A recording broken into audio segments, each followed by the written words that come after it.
The aim of the following experiment is to set up and maintain a hypoxia chamber using a continuous flow method. This is achieved by obtaining and fabricating the necessary tubes, flasks and chambers for the procedure. As a second step, connect the oxygen tank and select the flow rate to create the desired level of hypoxia. Hydrate the gas by passing it through a bubble flask filled with deionized water. Connect the hydrated gas to the hypoxia chamber and place the test samples in the chamber to expose them to hypoxic conditions. Results are obtained that show HIF1-dependent embryonic lethality in hypoxia based on observing viability to adulthood.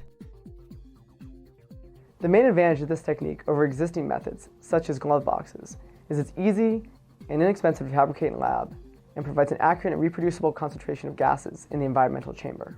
While this method provides insight into the hypoxic response in the nematode C. elegans, it can also be adapted to other systems, including larger model organisms and cell culture.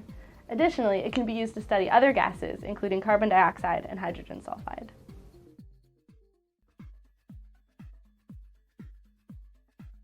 This protocol demonstrates how to construct a hypoxia chamber. Gas is stored in compressed gas tanks with defined oxygen concentrations, and a two-stage regulator is attached. Gas enters the bottom of the flow tube, exiting the top at the correct flow rate. Gas then flows into the bubble flask, hydrating the gas.